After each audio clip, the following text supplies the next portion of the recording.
나누실래요? 오늘 좋은 날입니다. 은혜 받으십시다. 네, 은혜 받으십시다. 네. 저희는 지금 창세기를 순서대로 강의를 하고 있고요. 오늘은 창세기 21장 22절에서 34절 말씀입니다. 제가 대신 봉독해 드릴게요. 창세기 21장 22절에 34절입니다. 그때 아비멜렉과 그 군대 장관 비골이 아브라함에게 말하여 이르되 내가 무슨 일을 하든지 하나님이 너와 함께 계시도다. 그런즉 너는 나와 내 아들과 내 손자에게 거짓되이 행하지 아니하기를 이제 여기서 하나님을 가리켜 내게 맹세하라. 내가 내게 후대한 대로 너도 나와 내가 머무는 이 땅에 행할 것이니라. 아브라함이 이르되 내게 맹세하리라 하고 아비멜렉의 종들이 아브라함의 우물을 빼앗은 일에 관하여 아브라함이 아비멜렉을 책망하매 아비멜렉이 이르되 누가 그리하였는지 내가 알지 못하노라. 너도 내게 알리지 아니하였고 나도 듣지 못하였더니 오늘에야 들었노라. 아브라함이 양과 소를 가져다가 아비멜렉에게 주고 두 사람이 서로 언약을 세우니라. 아브라함이 7 암양 새끼를 따로 놓으니 아비멜렉이 아브라함에게 이르되 이 7 암양 새끼를 따로 놓음은 어찌미냐. 아브라함이 이르되 너는 내 손에서 이 암양 새끼 7을 받아 내가 이 우물판 증거를 삼으라 하고 두 사람이 거기서 서로 맹세하였으므로 그곳을 브엘세바라 이름하였더라. 그들이 브엘세바에서 언약을 세우매 아비멜렉과 그 군대 장관 비골은 떠나 블레셋 사람의 땅으로 돌아갔고 아브라함은 브엘세바에서 에셀 나무를 심고 거기서 영원하신 여호와의 이름을 불렀으며 그가 블레셋 사람의 땅에서 여러 날을 지냈더라. 아멘. 그 물고기마다 그 물에 사는 물고기마다 그 하나님이 이 물고기 안에 불에라는 걸 만들어 주셨죠. 불에 아시죠? 이 물고기 이렇게 잡아서 이렇게 열어보면 이 공기 주머니 같은 게 이제 있어서 그게 무슨 역할을 하냐면 이 물 아래 깊은 곳에 들어갔다가 물 수면 위로 올라오고 이렇게 위아래를 이렇게 왔다 갔다 할 수 있는 공기 주머니가 있어야 물에 뜨기도 하고 내려가기도 하고 하는 게 이제 불에라는 건데 이제 거의 모든 물고기에는 다 불에가 있습니다. 여러분 근데 이 바다에 사는 이 물고기 중에서 상어 같은 이렇게 또 뭐라더라? 이게 몇 개 안 되는데요. 그 중에 상어가 이 불에가 없죠. 불에가 없으면 왜 상어는 불에가 없냐? 근데 불에가 없으면 얼마나 힘드냐면요. 물 수면 위로 올라갔다 내려가는 게 엄청난 몸부림을 쳐야 된다고 합니다. 엄청 괴롭죠. 왜냐하면 그렇게 스무스하게 올라갔다 내려가는 게 아니라서. 그래서 상어가 엄청난 몸부림을 쳐야 이제 물 수면 위로 올라갈 수 있고 내려갈 수 있고 수영도 자주자주 할 수 있는데 왜 불에를 안 만들어 주셨을까? 근데 여러분 아시다시피 이 불에가 없어서 엄청난 몸부림을 치는 이 상어가 제일 강하지 않습니까? 제일 강하고 또 이 바다의 왕이지 않습니까? 상어가 바다의 왕인데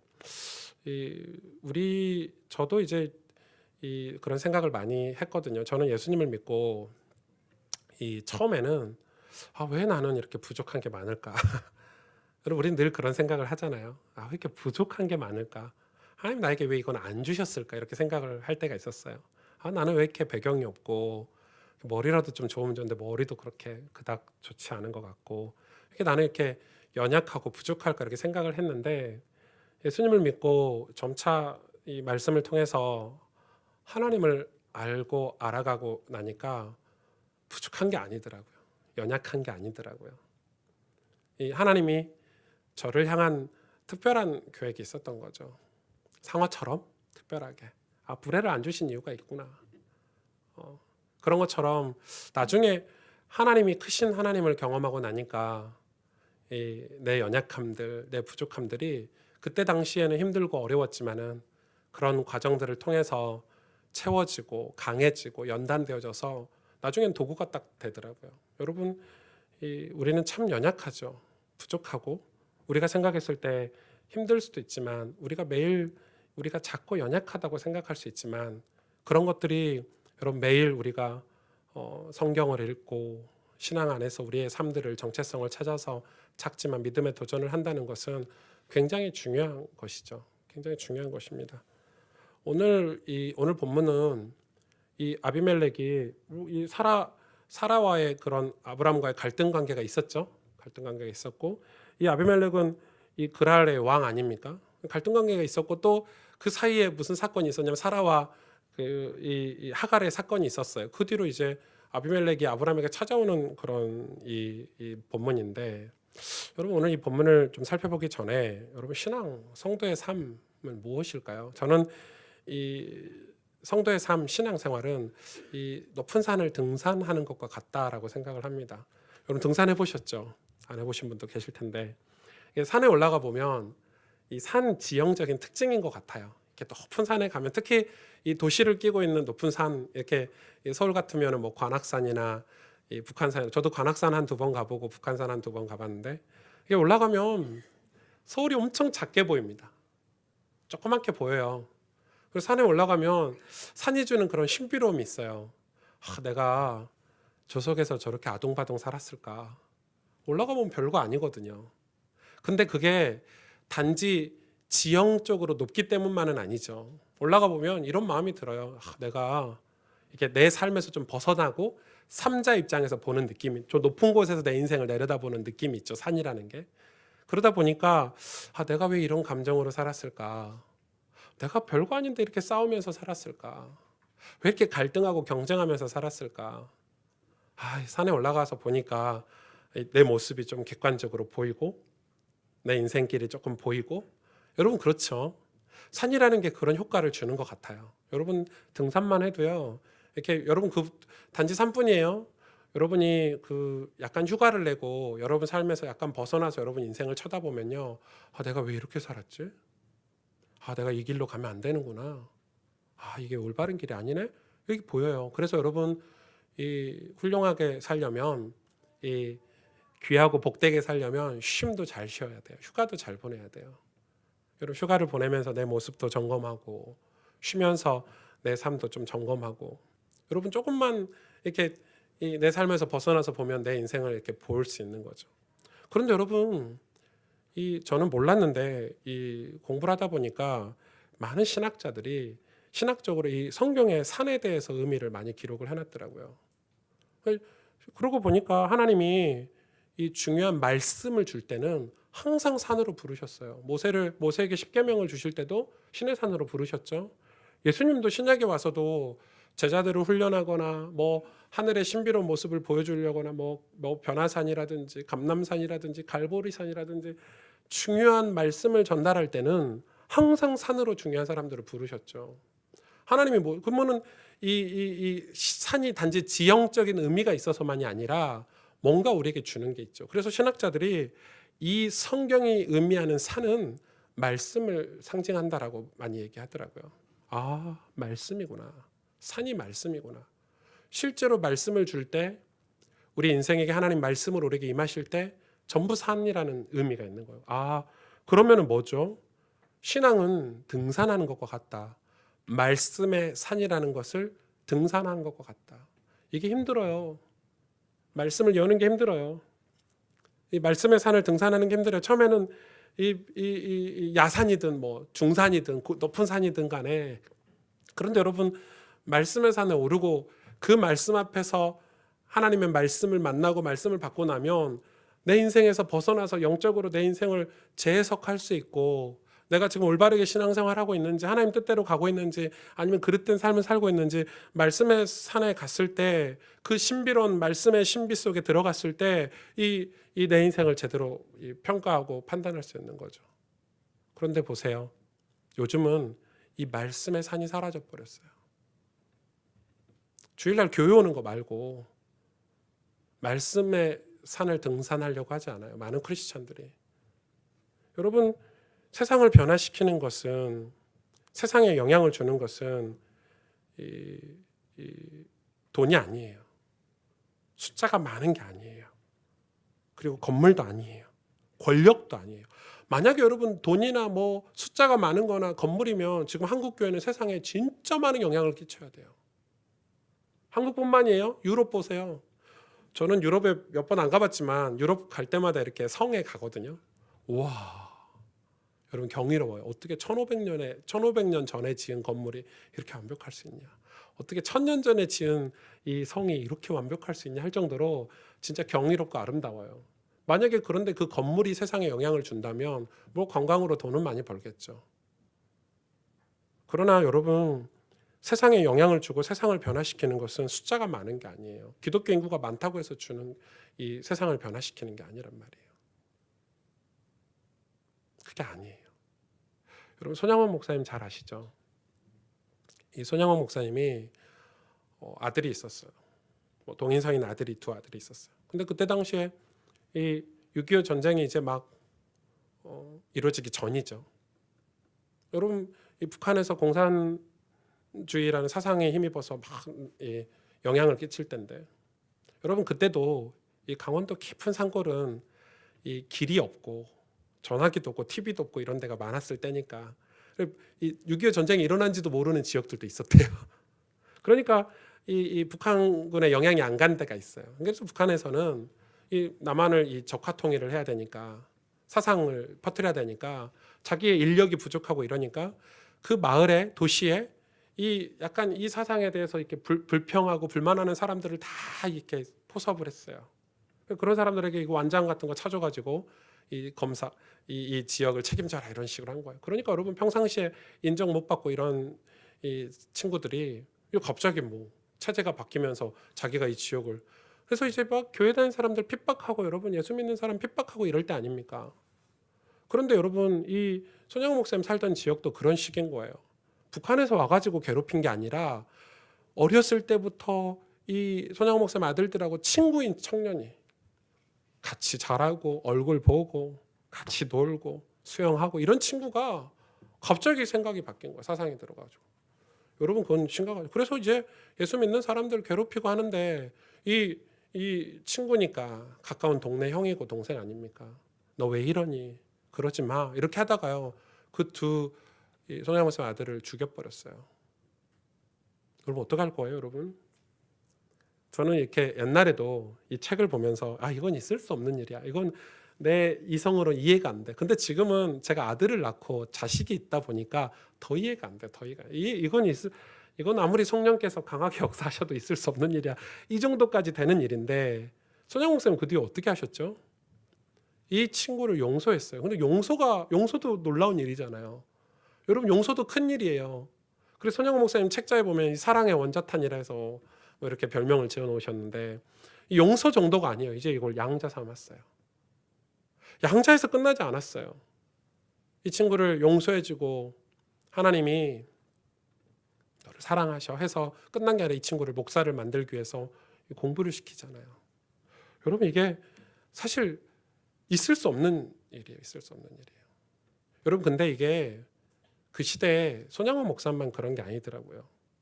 여러분, 그 당시에 일제 그 침략으로 인해서 우리나라가 고통을 당할 때 식민지 노릇을 하고, 또 끝나자마자 방금 6.25 사변이 일어나고 얼마나 어려웠어요. 얼마나 힘들었어요.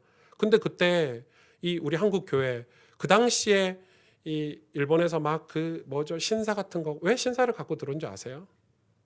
한국 기독교가 독립운동을 주도하고 기독교인들이 안 무너지고 체제가 안 무너지니까 신사를 갖고 들어요. 여러분, 신사는 이 조그만 신의 집이라는 뜻이잖아요. 뭐 역사 자료에 보니까 부산에만 100개를 넘게 신사를 갖고 들었다는데, 여러분, 이 신사 안에 넣으면 다 신이에요. 여기다 돈 넣으면 돈신을 섬기는 거고, 여기다 고양이를 넣으면 고양이 신을 섬기는 거고, 그게 신사예요. 그 신사를 참배하게 한 거예요. 여기다 뭐 똥 넣으면 똥신이에요. 그러니까 이 일본에서는 이 신사를 곳곳에, 왜? 일본은 불안해요. 전쟁을 일으켰고, 전쟁을 일으켜서 수많은 사람들을 죽였기 때문에 그 불안함의 우상을 많이 삼기게 돼 있거든요. 그래서 이 신사를 한국으로 갖고 들어왔죠. 여러분, 그런 시기를 보낸 한국교회 성도들이 나중에 6.25 전쟁이 끝나고 무슨 일을 하신 줄 아십니까? 여러분, 당장 보릿고개란 말이 있을 만큼 하루 한 끼도 못 먹을 시기예요. 전쟁으로 폐허가 돼서요, 이 먹을 게 없고 굶어야 되는데, 그때 성도들이 그 어려운데 돈을 모아가지고 이 조국의 미래를 두고 이 젊은 청년들, 똑똑한 청년들을 뽑아가지고요, 해외로 신학교 유학을 보내요. 이 신학생들 신학교 유학만 보낸 게 아니에요. 정치 유학도 같이 보내죠. 그거 교회가 한 일이에요. 의식이 깨었죠. 의식이 깨었어요. 그래서 정치 유학을 보내서 그 분들이 신학교 공부를 마치고 돌아온 게 1970년대, 80년대 이렇게 되는 거예요. 그래서 한국교회 부흥운동이 70년대부터 일어난 거예요. 여러분, 이게 세상을 변화시키는 게 힘있고 사람이 많고 건물이 있어서 세상을 변화되는 게 아닌 거예요. 놀랍죠? 오늘 이 본문은 굉장히 오늘 우리에게 의미가 있어요. 이 아비멜렉이 이 군대 장관 비골이라는 사람을 데리고 오늘 아브라함을 찾아와요. 보실래요? 찾아온 이유가 뭐냐? 22절에 그때 아비멜렉과 그 군대 장관 비골이 아브라함에게 말하여 이르되 내가 무슨 일을 하든지 하나님이 너와 함께 하시도다. 하나님이 너와 함께 계시도다. 여러분, 이 아비멜렉이 이 아브라함을 찾아왔는데 이유가 뭐냐면 하나님이 너와 함께 계시는 것 때문에 찾아왔다는 거예요. 그리고 와서 뭐 하냐면 동맹을 맺는 거예요. 화친 조약을 맺는 거예요. 왜냐하면 그 당시 문화, 고대 근동 지방의 문화는 부족 국가죠. 부족 국가. 부족 국가들은 나보다 강한 민족하고 동맹을 맺어야 돼요. 그래야 나중에 전쟁이 일어났을 때 이쪽 같은 편이 될 수 있고 보호를 받을 수 있으니까. 그런데 오늘 이 상황은 있을 수 없는 일이에요. 여러분, 아브라함은 아주 작은 부족이고 이 아비멜렉은 아비멜렉 출신이 또 블레셋 출신이거든요. 이 군대 장관 비골도 블레셋 출신이에요. 블레셋 출신인데 이 사람이 엄청난 큰, 지금으로 말하면 이 서울과 어디 면, 리하고 비슷한 이 레벨 체급 차이가 있는 거예요. 지금 그 큰 부족 국가를 이루고 있는 아비멜렉이 이제 조그만 몇백 명 되지도 않는 이 아브라함에게 찾아와 가지고 우리 화친 조약 동맹을 맺자 이렇게 하는 거예요. 근데 이유가 뭐냐면 네 모든 일에 보니까 네가 무슨 일을 하든지 하나님이 너와 함께 계시는구나. 하나님이 너와 함께 하시는구나. 여러분, 우리가 이거 회복해야 돼요. 제가 목회하는데 제일 고민되는 지점이에요. 하나님이 너와 함께 계시도다. 우리가 이거 회복해야 되고 하나님이 이런 신앙인을 찾고 이런 목회자를 찾고 이런 교회를 찾지 않을까요? 그런데 지금은 반대죠, 여러분. 지금은 하나님 나와 함께 하셔. 그런 거잖아요. 난 전도자야? 이런 식이죠. 이거는 뭐예요? 이방의 아비멜렉이 와서 당신 하나님하고 함께 계시네. 이거여야 되는데 반대로 여러분 초대교회도 비슷한 장면이 있죠. 초대교회가 이방인들이 불신자들이 초대교회 성도를 보고 그리스도인이다. 여러분 초대교회 핍박은요. 우리가 생각하는 거 이상입니다. 이 네로 황제가 핍박을 제일 많이 했다는 사실 네로 황제보다 더 많이 핍박한 왕이 있었는데 이름이 잘 생각이 안 나네요. 그 왕은 이 기독교인을 완전 박멸하려고 마음을 먹은 거예요. 근데 이 기독교인을 잡아 죽이는 게 너무 기뻤던 거예요. 정치적으로 어떤 이슈가 됐고, 그래 기독교인을 죽였는데 그냥 죽인 게 아니라 막 사지를 다 절단해서 죽였어요. 그래서 기독교인이 피해서 도망갔는데 어디 숨을 데가 없어서 이 그 당시는 거기는 이제 이 돌이 많은 지역 아닙니까? 그래서 돌무덤을 그러니까 또 땅굴 같은데 이런데 이제 무덤을 하니까 그 밑에 이제 사람들이 몰려들기 시작한 거 피해서. 왜냐하면 결정적인 거는 이 황제가 이 기독교인의 재산을 다 몰수를 했어요. 법적으로 만들어서. 최악의 왕이죠. 재산을 다 그러니까 살 수가 없었어요. 같이 재산을 다 몰수해가는데 어떻게 살아요? 경제활동을 못한 거예요. 그래서 이 사람들이 기독교인이 모여서 이 지하에 조금 처음에는 몇 명이 안 살았겠죠. 모여서 지하 180m까지 판 거예요. 거기 학교도 짓고 병원 짓는 게 아니죠. 뒤에 땅굴에 병원도 있고 학교도 있고 예배당도 있고 이제 기독교인들이 거기 지하 도시를 만들어서 산 건데 진짜 이 왕이 악한 거는 이 왕이 기독교인을 잡아 죽이고 싶은데 기독교인이 없는 거예요. 다 카타콤에 숨어버렸으니까. 그래서 이 이 황제가 뭘 선포한 줄 아세요? 진짜 악하죠. 정말 악합니다. 흘린 거죠. 정치적으로. 이제 기독교인들 예수님 믿어도 교회 다녀도 뭐라고 안 할게. 교회 다닌 걸 이제 허락해 줄게. 이렇게 한 거예요. 얼마나 악해요? 그래서 이제 전해 듣고 소문이 이제 카톡공까지 흘렀어요. 야, 우리가 뜨겁게 기도했더니 이 지하에서 우리가 고생했는데 기도했더니 하나님 응답하셔서 이제 기독교 믿어도 된대 하고 나왔는데 나온 그 사람을 다 잡아서 죽인 거예요. 완전 약하죠. 여러분 근데 그런 시대에 이 이방인들이 뭐라고 얘기합니까? 당신들 진짜 그리스도인이구나. 당신들 정말 하나님이 함께 하시는구나. 여러분, 우리가 그 신앙 회복해야 되는 거예요. 제 아는 분이 아니죠. 어떤 분하고 식사하러 갔는데, 여러분 식당에 딱 가면 종업원들이 이렇게 있잖아요. 여러분 종업원들이 얼마나 바빠요. 음식도 나누고 심부름도 해야 되고. 근데 그분이 갔더니 종업원을 옆에 앉혀요. 앉으라는 거야. 제가 그때부터 좀 불안했어요. 그랬더니 자기가 전도자래. 아니, 종업원한테 자기가 전도자라면 불신자인 종업원이 압니까? 전도자가 무슨 말인지. 전도자래. 그래서 내가 지금 하는 말 당신에게 축복을 말해줄 테니까 들으라는 거야. 근데 종업원이 이제 안절부도 못하죠. 왜냐하면 사장 눈치도 봐야 되죠. 바빠 죽겠는데 식당에 손님이 옆에 앉으라니까.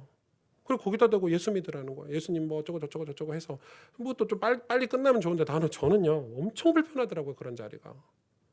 그래 여러분, 그 종업원 얼굴을 제가 유심히 보니까 제가 만약에 친구나 후배 같았으면 말렸을 거예요. 종업원이 이거 빨리 벗어나려고 예. 영접도 그냥 예 아멘 하고 일어난 거예요. 근데 얼굴 제가 봤잖아요. 아, 저 종업원은 평생 교회 안 가겠구나. 끝났구나.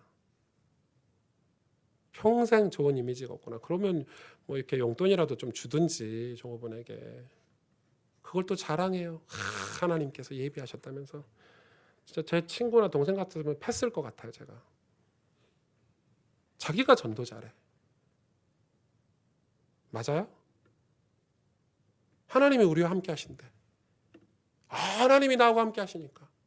우리 교회 하나님이 함께 하시니까 괜찮아요. 그거 우리가 할 말이 아니잖아요. 우리가 회복해야 될 것은 저 아비멜렉이 하나님이 당신과 함께 계시는 것 같다. 저 이방 사람들이, 여러분 직장의 동료들이, 이 땅에 우리 후대들이, 청년들이, 젊은이들이 저 교회 하나님이 함께 하시는 것 같다. 저분들 하나님이 함께 하시는 것 같다. 여러분 그래야 되는 거 아닙니까? 우리가 그 고민해야 되는 거 아닙니까? 우리가 그 신앙을 회복하기 위해서 애써야 되는 거 아닙니까? 오늘 아비멜렉이 직접 찾아왔어요. 아브라함에게. 여러분 우리가 이런 창세기 12장 2절에 보니까 하나님이 아브라함을 부르실 때 내가 널 복의 근원 삼겠다. 그 약속이 성취되는 장면이죠. 그동안 아브라함이 얼마나 고생했습니까?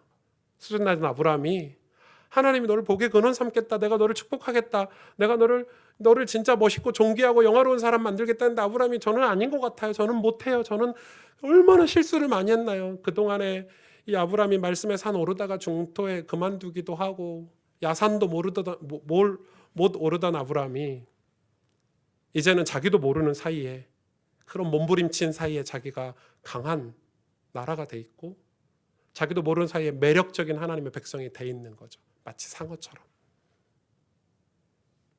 그런데 오늘 어떤 내용이 기록되어 있냐면 그렇게 서로 이렇게 조약을 맺는데 이 땅에 지금 블레셋 땅에 와 있잖아요. 그래서 이제 아브라함이 양과 소 이제 이 땅에 살 수 있도록 이제 돈을 지불을 하고 여기에 조금 거주하려고 이 돈을 지불하려고 갖고 온 거예요. 그래서 이제 이 이야기를 하는데 갑자기 아브라함이 뭔 얘기를 하냐면 아비멜렉 당신에게 내가 지금 할 말이 있다. 이 계약하기 전에 당신의 종들이 당신의 군대가 내가 팠던 우물을 빼앗아 갔다. 갑자기 뜬금없게.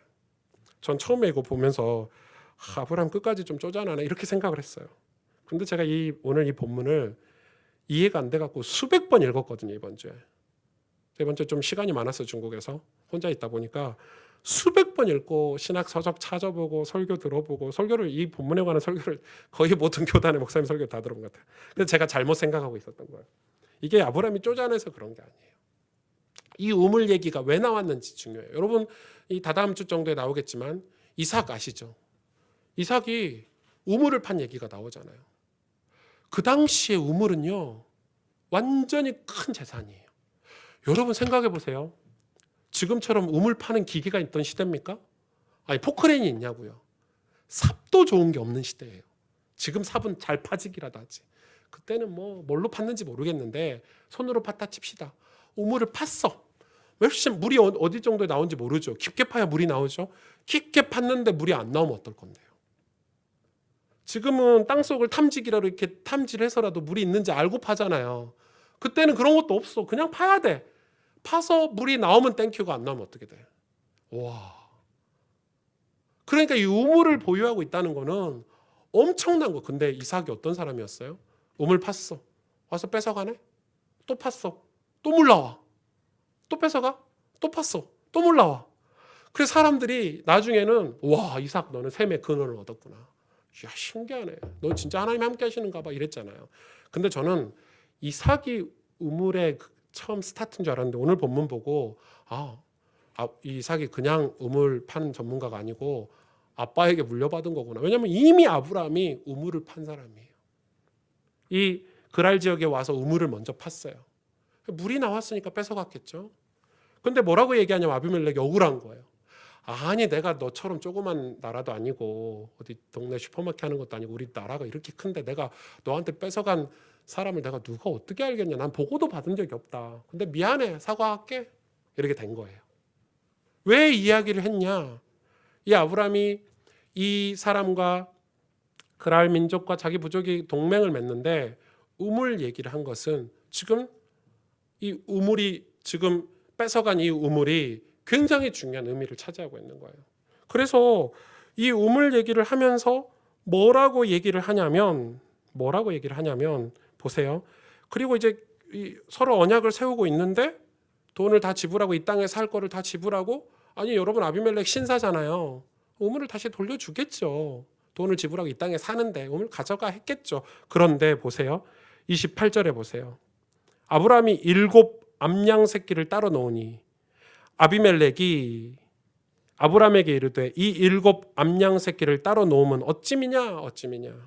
그랬더니 30절에 아브라함이 이르되 너는 내 손에서 이 암양 새끼 7을 받아 내가 이 우물 판 증거를 삼으라. 그러니까 지금 아브라함이 이걸 이야기하면서 이 우물을 다시 받아오는데 이 암양 새끼를 따로 돈을 빼가지고 자기 땅값을 다 주면서 거주하는데 이 우물에 관해서만 따로 돈을 계산해서 주면서 이 우물을 다시 사오는 거예요. 여러분, 아니 아비멜렉이 그럴 사람이 아니잖아요. 다 주는 사람. 여러분 그 사람 문제로 얼마나 많은 재산을 줬어요, 사실. 그런데 이 땅에 머물면서 이 땅의 머문 값을 지불하면서 우물을 그냥 받아와도 돼요. 뺏어간 거니까. 그런데 얼마나 신사가 됐어요, 아브라함이. 이 우물값을 다시 주고 가지고 온 거예요. 여기는 두 가지 의미가 있어요. 하나는 아브라함이 죽었을 때 혹은 아비멜렉이 죽었을 때 후대들은 모르는 거 이거에 대해서.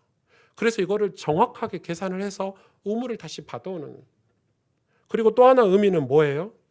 또 하나 의미는 이 아비멜렉 입장에서 아브라함을 봤을 때 아브라함이 별거 아닌 것 같았고 허당인 것 같았고 별일 아닌 것 같았는데 아브라함이 계산이 정확하고 굉장히 꼼꼼하고 지금 이 아브라함을 봤을 때 굉장히 꼼꼼하고 정확하고 이런 거예요. 사실은 여러분 유대인들은 이방인하고 상종도 하지 않아요. 그죠? 원래 유대 민족은 이방인을요 사람 취급도 안 했어요. 그런데 오늘 아브라함이 이 블레셋 사람 이방 사람과 이 동맹을 맺고 화친 조약을 맺는 것 자체가 아브라함의 유연성이에요. 유연성. 그런데 이 유연성 속에서 자기 실리를 다 챙겼어요. 왜냐하면 작은 것 주고 큰 거 얻는 거예요. 현재를 주고 미래를 얻는 거예요. 유대인들 상술이 대단하죠.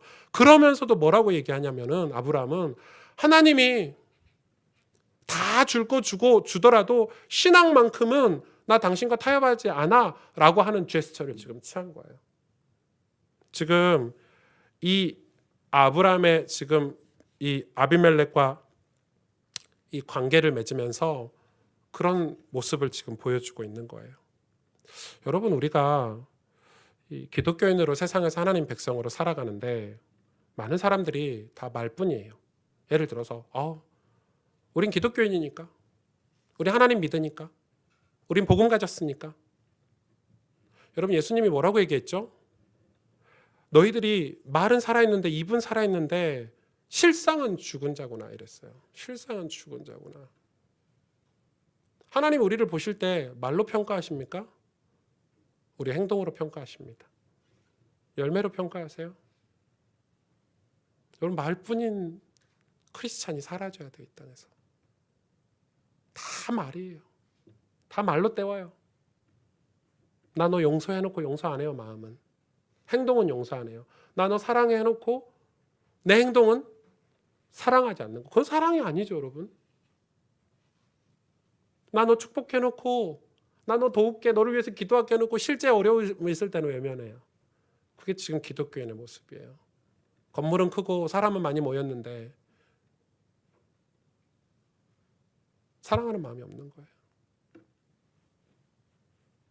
이번에 여러분 기도해 주셔서 중국 신학교 강의를 갔다 왔는데 중국 상황이 이렇게 녹록치가 않더라고요. 핍박이 좀 많이 심해요. 심하고 그래서 이제 성도들의 집에서 이제 수업을 하는 거예요. 예전에는 어떤 공간을 빌려서 했다면 이제는 그게 이제 노출이 되니까 성도들의 집에서. 그래서 오전에는 이 집, 저녁에는 저 집. 제가 숙소에 머문 데서 한 곳에는 1시간 반씩 가서 이렇게 강의하고 오기도 하고. 강의로 갔더니 뭐 천둥 번개가 막 얼마 치든지 전기가 순간 나갔어요. 여러분 같으면 전기 나갔으면 난리 났겠죠. 야, 이 성도들 전기 나갔는데요. 말 한마디 안 해요. 그냥 다 핸드폰 켜.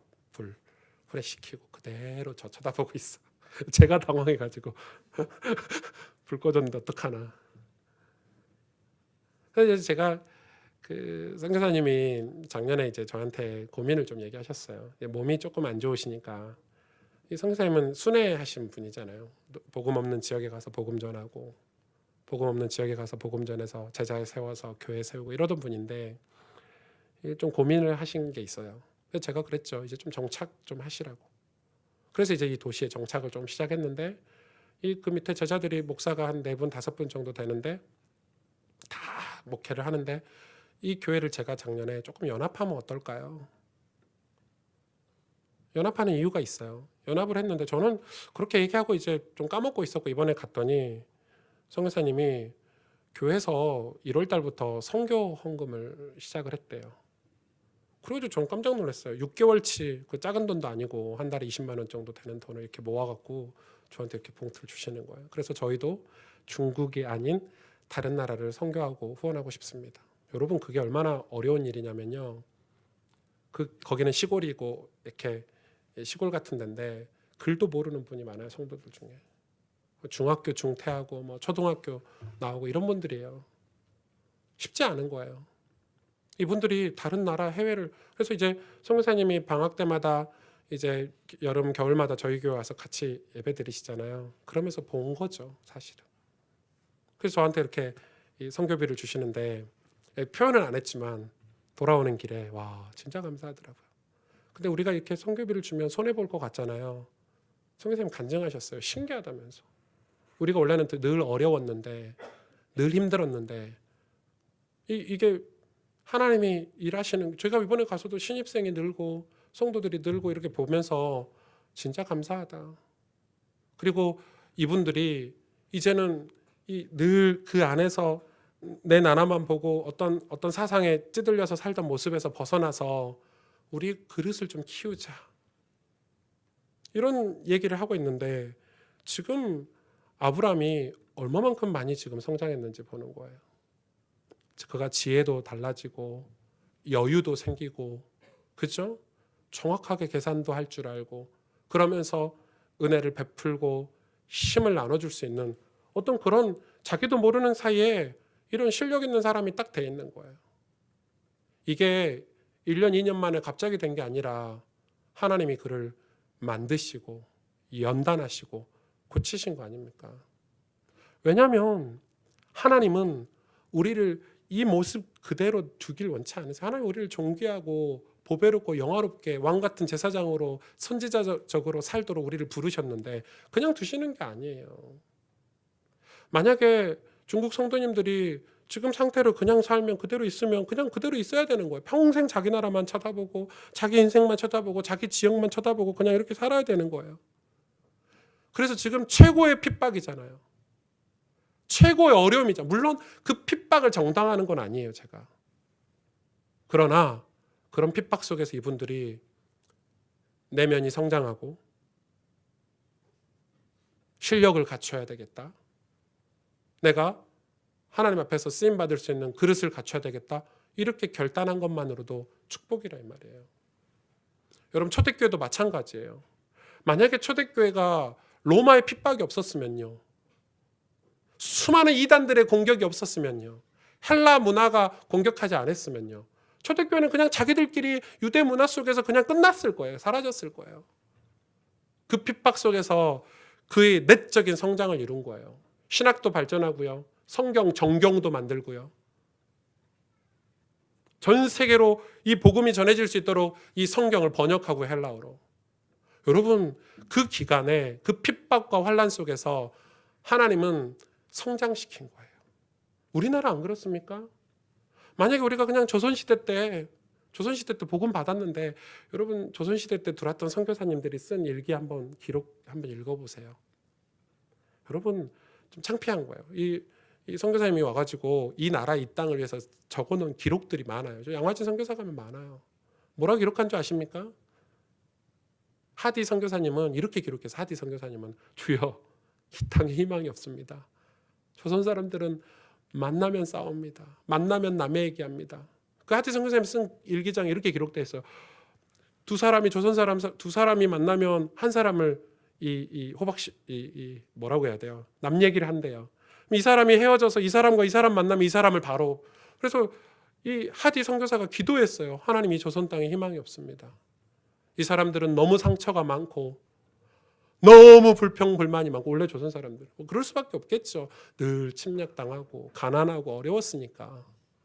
만약에 여러분 제가 일본이 우리를 침략하고 6.25 사변이 일어났던 거를 정당화하는 게 아니에요.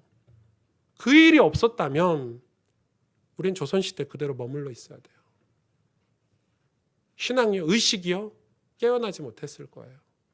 그러나 그런 핍박과 고난, 전쟁을 통해서 하나님은 당신의 섭리를 이루신 거예요. 전 세계 선교사를 파송하고 신학을 이렇게 건강하고 이 성경적인 교회가 세워지는 나라가 없어요. 드물어요. 동방의 예루살렘이라고 하는 이 강원도에서 시작된 대부흥 운동이 여러분 평양 대부흥 운동을 거쳐서요. 1970년대, 80년대에는 한국에 놀라운 일들이 벌어졌어요. 하나님은 우리에게 힘들고 어려운 고난 같지만 우리를 이 모습 그대로 쓰시질 않는다는 거예요. 하나님 우리가 변화되길 원하세요. 아브라함처럼 우리를 연단하시고 고치셔서 당신의 영광 가운데 우리를 사용하길 원하세요. 그래서 맹세를 하고 나서 거기에 보세요. 그 우물 31절에 두 사람이 거기서 서로 맹세하였으므로 그곳을 부엘세바라 이름하였더라. 그들이 부엘세바에서 언약을 세우매 아비멜렉과 그 군대 장관 비골은 떠나 블레셋 사람의 땅으로 돌아갔고 아브라함은 부엘세바에 에셀 나무를 심고 거기서 영원하신 여호와 이름을 불렀으며 그가 블레셋 사람의 땅에서 여러 날을 지냈더라. 이 부엘세바라는 뜻이 뭐죠? 이 부엘세바는 이 세바가 이 일곱이라는 뜻이 있거든요. 그러니까 이 일곱 마리를 주고 산 우물, 맹세 우물이라는 뜻이 있어요. 부엘은 우물이라는 뜻인데 부엘세바 7마리를 주고 샀다.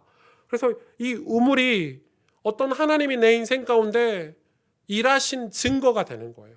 이 우물 때문에 증거가 되는 거예요. 이삭은 그래서 이 우물로 인해서 하나님 살아계심을 온 열방에 증거했잖아요. 이 부엘세바. 근데 여기서 보세요. 이제 떠났어요. 아비멜렉이 떠나고 아브라함이 거기서 부엘세바에 남아서 뭘 했냐면 나무를 심었어요. 에셀나무라는 걸 심었어요. 이 에셀나무는 뭐냐면 사막에서만 자라는 아주 작은 나무예요. 사막에서 자라는 나무를 거기 딱 심었어요. 그리고 뭐라고 고백합니까? 엘로힘이라고 고백해요. 영원하신 여호와 이름을 거기서 불렀어요. 무슨 말이에요? 이 에셀나무를 심었다는 건 약간 기념수 심는 느낌이죠. 이 샘을 되찾아오고 이 부엘사바에서 나무를 심고 기념수를 심은 그런 느낌인데 저는 이 말씀을 묵상하면서 그렇지 사막 같은 우리 인생 여러분 우리 인생 사막 같은 인생 아닙니까? 저는 제 인생이 사막 같은 황무지 같은 인생, 별 볼 일 없는 우리의 인생. 그래 거기서 노력해봤자 또 무너지고 또 무너지는 인생. 하나님이 나에게 샘을 주셨구나. 브엘세바를 주셨구나. 그리고 거기에 에셀 나무를 심어서요. 그 에셀 나무를 심고 하나님 앞에서 내 인생의 기념수를 심고, 그렇지 하나님 나를 이렇게 축복하셨어. 그래놓고 뭐라고 고백합니까? 엘로힘, 영원하신 여호와 이름을 거기서 불렀대요. 여러분 이런 축복이 여러분에게 있기를 원해요. 여러분 인생이 브엘세바의 축복이 되길 원하고, 여러분 인생에 에셀 나무를 심기를 원하고, 그리고 여러분 인생의 끝에 엘로힘이라고 고백하는 그런 아름다운 고백이 있기를 원해요. 그러면 신앙생활 어떻게 해야 돼요? 길게 하셔야 돼요. 당장 응답받으려고 하시면 안 돼요. 오히려 교회가 무당집이 돼서는 안 돼요. 목사님 저 이 문제 좀 해결해 주세요. 목사님 나 이 문제 좀 해결해 주세요. 목사님 나 이 문제 좀 해결해 주세요. 목사님 기도하면 응답되지 않아요? 예수님의 이름으로 기도하면 응답되죠. 헌금할게. 헌금하면 응답되지 않아요? 사실은 반대일 수도 있어요. 여러분의 인생에 찾아온 고난들, 여러분의 인생에 찾아온 어려움들, 전쟁과 같은 고통들을 여러분이 뚫고 지나가야 될 수도 있어요. 그게 하나님의 섭리일 수도 있겠다. 우리 청년들, 우리 대학생들, 우리 젊은이들, 오늘 메시지를 되게 마음에 새겨야 돼요. 하나님은 우리의 내적인 성장을 원하세요. 내면의 성장을 원하세요. 우리가 실력 있는 하나님의 백성이 되길 원하세요. 그건 단지 실력을 갖추자 이게 아니에요. 저들이 봤을 때 하나님이 너와 함께 계시는구나. 하나님이 당신과, 하나님이 이 가문과, 하나님이 이 교회와 함께 하시는구나. 어떻게 할 수 있죠 그게? 그게 어떻게 가능하죠? 오늘 에베소서 제가 1장 3절에서 23절을 읽어드리고 오늘 결론을 내리려고 하는데요. 같이 보실래요? 에베소서 1장 3절에서 23절을 제가 천천히 읽어드릴게요. 한번 여러분 느껴보세요. 찬송하리로다 하나님 곧 우리 주 예수 그리스도의 아버지께서 그리스도 예수 안에서 하늘에 속한 모든 신령한 복을 우리에게 주시되 곧 창세전에 그리스도 안에서 우리를 택하사 우리로 사랑 안에서 그 앞에 거룩하고 흠이 없게 하시려고 그 기쁘신 뜻대로 우리를 예정하사 예수 그리스도로 말미암아 자기의 아들들이 되게 하셨으니 이는 그가 사랑하시는 자 안에서 우리에게 거저 주시는 바 그의 은혜의 영광을 찬송하게 하려는 것이라. 우리는 그리스도 안에서 그의 은혜의 풍성함을 따라 그의 피로 말미암아 속량 곧 죄사함을 받았느니라. 이는 그가 모든 지혜와 총명을 우리에게 넘치게 하사 그의 뜻의 비밀을 우리에게 알리신 것이요 그의 기뻐하심을 따라 그리스도 안에서 때가 찬 경륜을 위하여 예정하신 것이니 하늘에 있는 것이나 땅에 있는 것이 다 그리스도 안에서 통일되게 하려 하심이라. 모든 일을 그의 뜻의 결정대로 일하시는 이의 계획을 따라 우리가 예정을 입어 그 안에서 기업이 되었으니 이는 우리가 그리스도 안에서 전부터 바라던 그의 영광의 찬송이 되게 하려 하심이라. 그 안에서 너희도 진리의 말씀 곧 너희의 구원의 복음을 듣고 그 안에서 또한 믿어 약속의 성령으로 인치심을 받았으니 이는 우리 기업의 보증이 되사 그 얻으신 것을 속량하시고 그의 영광을 찬송하게 하려 하심이라.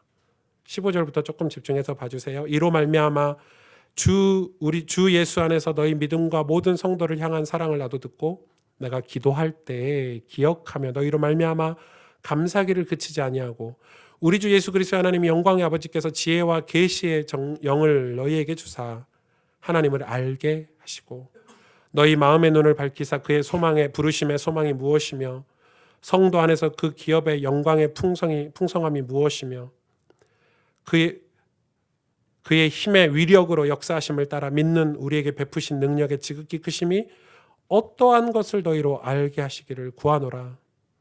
그의 능력이 그리스도 안에서 역사하사 죽은 자들 가운데서 다시 살리시고 하늘에서 자기 오른편에 앉히사 모든 통치와 권세와 능력과 주권과 이 세상뿐 아니라 오는 세상에 일컫는 모든 이름 위에 뛰어나게 하시고 또 만물을 그의 발 아래 복종하게 하시고 그를 만물 위에 교회의 머리로 삼으셨느니라. 교회는 그의 몸이니 만물 안에서 만물을 충만하게 하시는 이의 충만함이니라. 아멘. 아멘. 하나님이 우리에게 지혜와 계시의 정신을 주셔서 지혜와 계시의 영을 주셔서 그 부르심의 소망, 내가 누구인지, 내가 어떤 사람인지, 하나님이 우리에게 물려주실 그 기업의 영광의 풍성이 무엇이고 우리가 이 세상에서 어떤 능력으로 살아야 될지 알게 하시기를 원하신다는 거예요. 하나님 그래서 우리를 연단하신다는 거예요. 저는 이번에 중국 갔다 오면서 그런 기도가 나오더라고. 하나님, 우리 조국에 대한민국에 고난을 좀 허락해 주세요. 좀 핍박을 주세요. 별로 안 좋죠, 여러분. 제가 좀 더 진짜 기도를 할까 말까 하다가 기도가 나와요. 하나님 가스펠교회 고난을 좀 주세요. 네, 별로 얼굴 표정이 다 안 좋아지시잖아요. 네. 핍박 좀 주세요. 왜냐하면 고난 없이 살다가 핍박 없이 살다가 하나님 구원해. 하나님이 기뻐하시는 건 하나님의 때가 찬 경륜은 오직 한 가지 구원이에요. 그 구원을 맛보지도 못하고 구원을 위해서 내 인생이 쓰임받지도 못하고 사라지는 인생이 되느니 고난과 핍박을 통해서 우리가 깨어나고 의식이 깨어나고 우리의 영혼과 우리의 삶이 좀 깨어나고 그래서 우리가 멋있는 그리스도인, 존경받는 그리스도인, 사랑받는 그리스도인 아브라함처럼 그래서 저들에게 하나님이 함께 하시는 모습을 보여줄 수 있는 그리스도인으로 변화돼서 당신의 그 하나님의 그 은혜로운 복음을 전해줄 수 있는 그렇게 훈련되고 이렇게 연단된 그리스도인이 되기를 원하는 거예요. 그래서 하나님 그게 만약에 그걸 원하신다면 우리에게 고난을 주옵소서. 그런데 이 고난은 뭐죠? 이 고난은 말씀의 산이에요. 말씀의 산 자체가 우리에게 고난이에요, 사실은. 아브라함이 이 수십 년간 여정을 걸어온 거는 하나님 말씀을 통해서 지혜와 계시의 영 자체가 말씀의 영 아닙니까? 성경을 펼치는 거예요. 얼마나 방해하는지, 얼마나 우리를 괴롭히는지. 나는 성경 본다고 내가 변화되겠어? 내 인생이 어떻게 좀 되겠어? 사실은 이거잖아. 이러면서 제가 어제 저희 청년 주례하면서 이 사실과 진실에 대해서 조금 이야기하려고 했더니 주례를 10분 안에 끝내래요. 그래서 뭐 거의 할 말을 못하고 끝냈는데 여러분 우리는 사실 가지고 살면 안 돼요. 사람은 누구나 다 장점 있고 단점이라는 게 있어요. 그렇죠? 맞죠? 여러분 장점 있고 단점 있는 게 우리 인생이에요. 그리고 우리는 장점을 보고 살아야 돼요. 단점을 보고 살면 안 돼. 이 사회가 단점을 보면서 살게 만들면 안 돼요. 장점을 보면서 살아야 돼요. 만약에 하나님이 이 땅에 오셨을 때 예수님이 우리 오승주 목사의 단점을 보셨다면요. 이 맑은 하늘에 오늘 미세먼지도 없는 이 깨끗한 하늘에 저는 날벼락 맞았을 거예요. 단점을 보고 오셨다면. 아닙니까? 저같이 착하고 저같이 순수한 제가 맑은 하늘에 날벼락 맞았으면 여러분은 지하 3층, 지하 한 5층 정도에서 날벼락 맞으실 땅속에 숨어도 날벼락 맞을 죄송합니다. 우리가 그렇다 이 말이에요. 우리의 단점을 보고 예수님이 오셨다면 근데 하나님은 사실을 말하지 않고 우리에게 진실을 말해주셨어요. 내가 너를 사랑한다. 내가 너를 사랑한다. 넌 내 안에 거해라. 난 네 하나님이다. 내가 널 지켜줄게. 두려워하지 말고 놀라지 말라. 너는 내 거야. 내가 너를 보배롭고 존귀하게 만들 거야. 말이 됩니까? 아브라함이 그 말이 안 믿겼어요. 내가 복의 근원이 된다고? 안 믿겼다니까요. 그런데 그게 진실인 거예요. 여러분 부부 사이에도 결혼 생활 잘하려면 사실을 말하지 말고 진실을 말해줘야 돼요. 저희 와이프가 요리해서 내놨는데 먹어보고 사실을 말하면 되겠어요? 와 진짜 너 요리를 못한다. 어떻게 이렇게 요리를 못하냐? 아유 진짜 이거 뭐 개나 갖다 줘라. 뭐 이러면 이건 사실이잖아요. 그죠? 진실은 뭐예요? 진실은 그렇게 먹어도 맛이 없어. 내가 여보 당신 요리 솜씨와 결혼한 게 아니야. 난 당신과 결혼했어. 당신의 그 아름다움과 뭐 이렇게 반대 남자도 그래요. 결혼했더니 결혼했을 때는 좀 괜찮았어. 돈도 잘 벌고 여자들이 이제 남편 돈 버는 거예요. 사다가 인생 살다가 남편이 사업도 잘 안 될 수 있고 돈도 못 벌 수 있고 인간이 갑자기 개척한다더니 돈도 안 갖다 주고 이럴 수 있잖아요. 그럴 때 부인이 사실을 말할 수 있죠. 사실을 말하면 야, 너 인간 내가 이렇게 돈도 못 벌 줄 알았어. 너 무능한 줄 알았어. 이러면은 되겠어요? 그때 진실을 말해줘야죠. 당신 괜찮아. 나 당신 돈 조금 덜 벌어와도 난 당신과 결혼했지. 이렇게 진실을 말해줘야죠. 여러분, 이 진실을 우리가 말해줘야 돼요. 안 그래요? 별로 이렇게 받아들이지 않는 모습인데 우린 그래야 돼요. 하나님 우리에게 진실을 보고 오셨어요. 아브라함의 진실은 뭐예요? 복의 근원이에요. 매력 있고 멋있는 크리스찬이에요. 실력 있고 하나님의 영광을 드러내고 하나님 함께 하시는 크리스찬이에요. 그게 진실이에요. 사실을 보자면 깝깝해요. 아브라함은 우상 숭배하는 집안의 꼴통. 그죠? 말도 지질이 안 듣고. 그래 우린 그걸 하나님 보시지 않으셨어요. 하나님 우리 인생을 통해서 점차 하늘의 신령한 복을 드러내길 원하시는 거예요. 드러내길 원하시는 거예요. 그래서 여러분 우리는 그래서 말씀의 산을 올라가야 돼요. 진리가 너희를 자유케 하리라 말씀하셨어요. 우리가 자유해야 돼요. 늘 비교하고 늘 찌질하게 불평하고 원망하고 사는 우리 인생이 아니라 말씀의 산에 올라 하나님께 사로잡히고 하나님의 그 크심을 보고 세상이 작구나. 여러분 하나님의 크심을 보면 세상은 작아져요. 별거 아니에요. 그게 믿음이잖아요. 하나님은 작고 세상이 크게 보이는 것도 믿음이고 하나님이 크고 대단하시고 세상은 작고 아브라함이 이제는 하나님이 크신 거예요. 엘로힘 나의 하나님, 나를 여기까지 인도하신 하나님, 살아계신 하나님, 영원하신 하나님,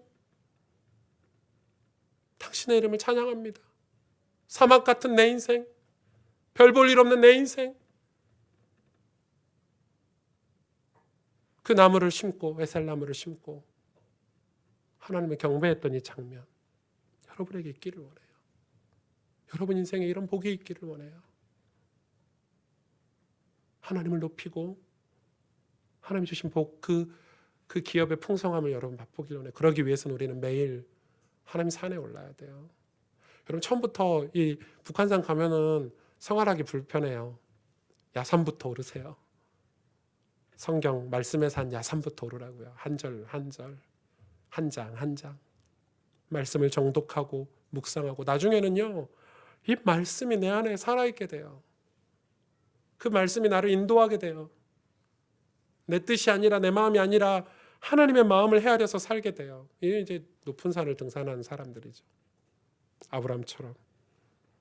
여러분, 우리는 산에 오르게 되면 하나님이 모세에게 그랬어요.